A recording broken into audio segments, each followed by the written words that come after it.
And honestly, it's my humble opinion that nobody should be made to know the taste of as a consequence of their genetic makeup, period.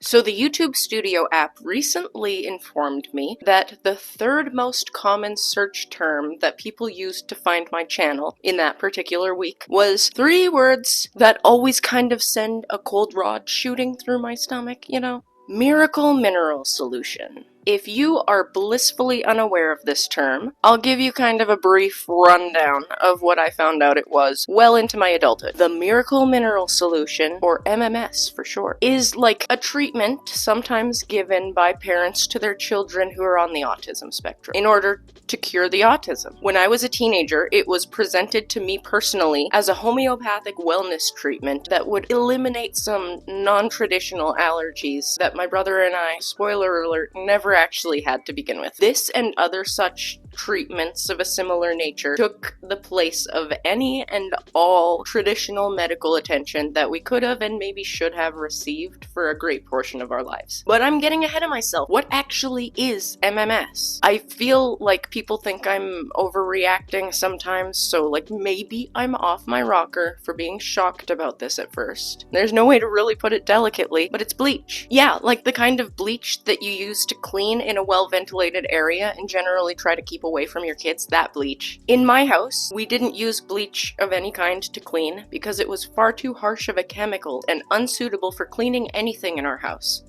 Other than the insides of the kids that they insisted definitely weren't autistic, despite professionals suggesting otherwise. But the internet actually said that we were an indigo child and a crystal child, respectively, so. In case it isn't obvious by now, I was brought up by caregivers who were tremendously unwell. It is what it is. I often feel like people don't actually believe me when I talk about my past, but now I kind of feel like I'm tired of catering to the fear of that. It doesn't matter to me anymore if you believe me, because I know what happened. I was there, and I wasn't the only one there. So it doesn't matter what anyone's opinion is. With that being said, yes, people genuinely lead their children to consume bleach either orally or rectally because somebody on the internet said that it might cure autism. What a fascinating choice and disturbing thing to want. Intentions and whatnot aside, I am here to tell you today in the future that even though it was in my house actively used for years and years, it did not cure anything. And honestly, it's my humble opinion that nobody should be made to know the taste of bleach as a consequence of their genetic makeup, period. Sound off in the comments if you disagree, I guess. I've previously made a video about this about 6 years ago saying I don't know the long-term impacts, but this happened and it freaked me out. And a few people had some very poetic and compassionate things to say in the comments. Since it's been on my mind lately,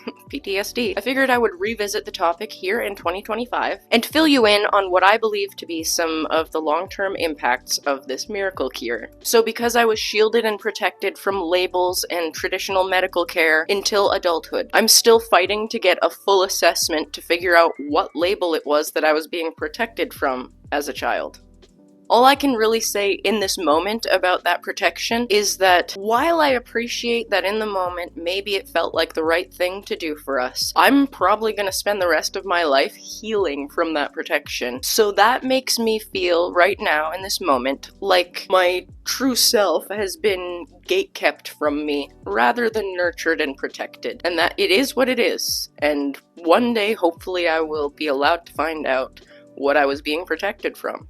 I was able to stop taking MMS in my early 20s when I left the house to go to college, and within about a year of my mother passing away, I came across a news segment that talked about what MMS actually was, and I was horrified, and it sent me off kilter for a long time for a lot of reasons. The A word was always a really sensitive subject in my house because people kept on accusing the kids of that. But according to our parents, we were perfectly normal, god damn it. These kids are just lazy and they have an attitude and like allergies to bright lights and other people's moods and perfumes that can only be treated with expensive naturopathic allergy elimination treatments and MMS. Duh! When I saw that news segment, not only did I find out for the first time that it had been advertised as a cure for autism, which is a whole identity crisis waiting to happen given my relationship with the A-word, but my brother was still taking it at the time. In my horror, I immediately asked for it to stop being administered to him with minimal resistance and zero denial of anything. Thankfully, he stopped taking it. Hallelujah, glad that's over, right? Wrong. It has now been around 9 years since the last time my brother took MMS. And as his caregiver and a fellow former MMS taker, I'd like to share some of the stellar impacts this miracle cure has had on our lives. Gastrointestinal issues. For privacy and the sake of the squeamish, I'm not going to share any more detail than that, but we both struggle with this, one of us far more than the other. It's been discussed with our family doctor now that we have one, and it is suspected that some of these gastrointestinal issues may be the impact of daily consumption of bleach for years.